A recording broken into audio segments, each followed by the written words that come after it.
না, আমার মনে হয় না যে আমি নিরাপত্তা ফিল করছি। আমার কিছু কিছু সময় দেখা যাচ্ছে, আমি যে বিগত অনেক দিন প্রায় অফলাইনে ছিলাম ইচ্ছাকৃতভাবে, যে দেখা যাচ্ছে যে একটু বেশি মানুষ পিছিয়ে লেগে গেছে আর কি। তাদের দোষরা বিভিন্ন স্থানে এখনো রয়ে গেছে। আমি প্রশাসনকে বলতে চাই, যে কোনো মাধ্যমে হোক তাদেরকে খুঁজে খুঁজে ধরে এনে আইনের আওতায় আনার জন্য। এবং আমি প্রফেসর ডক্টর ইউনূস সাহেব উদ্দেশ্যে বলতে চাই, ফ্যাসিস্ট হাসিনাকে যে কোনো মাধ্যমে হোক দেশে ফিরে আনার জন্য এবং তাকে ফাঁসি কাঠগড়ায় ঝোলানোর জন্য। এই আওয়ামী লীগকে নিষিদ্ধ করতেই হবে। যদি আপনি আওয়ামী লীগকে নিষিদ্ধ করতে না পারেন, ফ্যাসিস্ট হাসিনা বিচার করতে না পারেন, তাহলে আমরা যেভাবে এই 16 বছরের স্বৈরাচারকে দেশ থেকে তাড়িয়েছি, আপনাকে ক্ষমতায় কিন্তু আমরাই বসিয়েছি, আপনাকে ক্ষমতাতে নামতে বেশি একটা সময় নিব না। গণঅভ্যুত্থান গিয়েছে প্রায় 7 মাসেরও বেশি হয়ে গেছে। তো আমাদের একটা প্রত্যাশা ছিল, সেটা হচ্ছে যে এই জুলাই গণঅভ্যুত্থানে আমাদের যে 2000 ভাইকে শহীদ করেছে বা তাদের প্রাণ নিয়েছে যে ফ্যাসিস্ট হাসিনা, আমাদের প্রায় 30,000 ভাইদেরকে পঙ্গুত্ব করেছে যে ফ্যাসিস্ট হাসিনা, তার হয়তো এতদিনে বিচার হয়ে যাওয়ার কথা ছিল। তার দল আওয়ামী লীগের এতদিনে নিষিদ্ধ হয়ে যাওয়ার কথা ছিল। যদি এই ফ্যাসিস্ট হাসিনাকে দেশে ফিরিয়ে এনে তার ফাঁসি দিত বা তার বিচার করতো, আওয়ামী লীগকে নিষিদ্ধ করতো, তাহলে হয়তো আমাদের স্থান থেকে আমরা এই জুলাই গণঅভ্যুত্থানে যাদের অঙ্গানী হয়েছে বা যাদের যাই হয়েছে না কেন, আমরা এই জিনিসটা থেকে হয়তো একটা শান্তিবোধ করতে পারতাম। না, আমার মনে হয় না যে আমি নিরাপত্তা ফিল করছি। আমার কিছু কিছু সময় দেখা যাচ্ছে, আমি যে বিগত অনেক দিন প্রায় অফলাইনে ছিলাম ইচ্ছাকৃতভাবে, যে দেখা যাচ্ছে যে একটু বেশি মানুষ পিছিয়ে লেগে গেছে আর কি।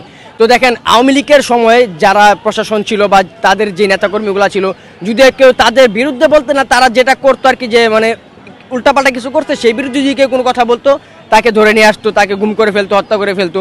কিন্তু দেখেন, এই বর্তমান সময় এই আওয়ামী লীগের মতো একটা স্বৈরাচার দল, যারা আমাদের প্রায় 2000 ভাইকে মেরে ফেলছে, যারা শাপলা চক্করে এত বড় একটা ঘটনা ঘটিয়েছে, যারা প্রায় 57 জন দেশপ্রেমিক সেনাকে হত্যা করেছে, এত বড় একটা প্রমাণ থাকা সত্ত্বেও এত বড় একটা দলকে, মানে দলের লোকরা যারা বিভিন্ন স্থানে বসে বিভিন্নভাবে কটূক্তি করে যাচ্ছে, তাদের বিরুদ্ধে এখনো প্রশাসন তেমনভাবে কোনো কঠোরভাবে অবস্থান নিতে পারছে না, বা আমরা বলার পরও নিতে পারছে না। আমি এখনো বুঝতে পারলাম না যে এই ফ্যাসিস্ট হাসিনার দলের নেতাকর্মীরা হয়তো বা পালিয়েছে, কিন্তু তাদের দোষরা আমার যতটুকু মনে হয় আর কি, তাদের দোষরা বিভিন্ন স্থানে এখনো রয়ে গেছে। যদি নাই থাকতো, তাহলে কেন বা পুলিশ প্রশাসন বা বিভিন্ন স্থানে কর্মরত যারা প্রভাবশালী লোকরা আছে, তারা কেন তাদের বিরুদ্ধে অংশগ্রহণ করতে পারছে না বা বিরুদ্ধে যেতে পারতেছে না? এখানে অবশ্যই তাদের দোষরা রয়ে গেছে। আমি প্রশাসনকে বলতে চাই, যে কোনো মাধ্যমে হোক তাদেরকে খুঁজে খুঁজে ধরে এনে আইনের আওতায় আনার জন্য। এবং আমি প্রফেসর ডক্টর ইউনূস সাহেব উদ্দেশ্যে বলতে চাই, ফ্যাসিস্ট হাসিনাকে যে কোনো মাধ্যমে হোক দেশে ফিরে আনার জন্য এবং তাকে ফাঁসি কাঠগড়ায় ঝোলানোর জন্য। আমি প্রফেসর ডক্টর ইউনূস সাহেবের উদ্দেশ্যে বলতে চাই, যে কোনো মাধ্যমেই হোক এই আওয়ামী লীগকে নিষিদ্ধ করতেই হবে। যদি আপনি আওয়ামী লীগকে নিষিদ্ধ করতে না পারেন, ফ্যাসিস্ট হাসিনা বিচার করতে না পারেন, তাহলে আমরা যেভাবে এই 16 বছরের স্বৈরাচারকে দেশ থেকে তাড়িয়েছি, আপনাকে ক্ষমতায় কিন্তু আমরাই বসিয়েছি, আপনাকে ক্ষমতাতে নামতে বেশি একটা সময় নিব না। আমি হয়তো বা এতদিন এই বিষয়টা বলিনি, বাট এখন বলতে হচ্ছে, কারণ 7 মাস অলরেডি চলে গেছে। আমি কষ্টটা ফিল করতাম না তখন, যখন আমি শুনতে পারতাম যে ফ্যাসিস্ট হাসিনা ফাঁসি হয়েছে বা তাকে আইনের আওতায় এনে তার সাজা দেওয়া হয়েছে।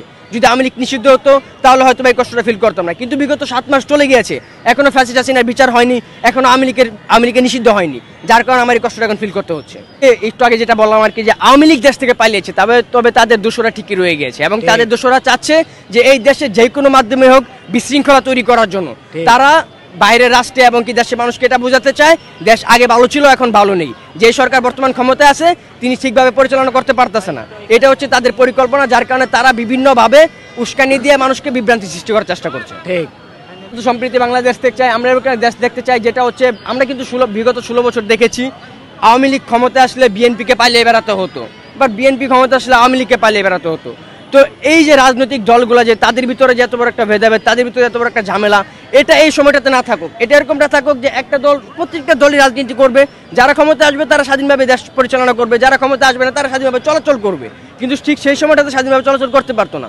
আমরা চাই এই সময়টাতে যেন স্বাধীনভাবে চলাচল করতে পারে। আমরা একটা সুন্দর বাংলাদেশ চাই, আমরা চাই জনগণের চোখে একটা ভালো একটা বাংলাদেশ। কিন্তু দেখেন, আওয়ামী লীগের দোষরা যেভাবে এই দেশে উৎখাত করে বেড়াচ্ছে বা যেভাবে এই দেশে বিশৃঙ্খলা তৈরি করার চেষ্টা করছে, যদি তাদের বিরুদ্ধে কেউ অ্যাকশন না নেয়, তাহলে আমি মনে করি যে পরবর্তী সময় আমাদের জন্য খারাপ কিছু হবে। যদি তাদের বিরুদ্ধে অ্যাকশন নেয়, তাহলে হয়তো আমরা খুব শীঘ্রই ভালোভাবে এগোতে পারবো এই দেশ নিয়ে।